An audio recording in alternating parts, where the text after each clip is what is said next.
Assalamu alaikum. This is me Abdullah Maroof, and my topic is just believe in yourself. Just believe in yourself.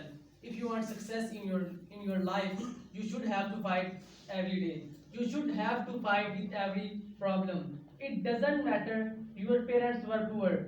You belong to poor family. You are not well educated and you don't get any chance in your life, and that's why you are not successful. But the truth is that this is your fault, because there is nothing in this universe that we can't do. There are many examples in this world that poor people work hard and they became successful. Sundar Pichai, the CEO of world largest company Google, is one of them. He belongs to a very poor family. He faced many difficulties. He faced many problems, but he worked hard. He never gave up, and then now he became the most paidful person in this world. There are many other examples that poor people work hard and they became successful. They believe they can do. They never give up. They believe they can do. No one can else does. So this is my belief. And one day I will be success.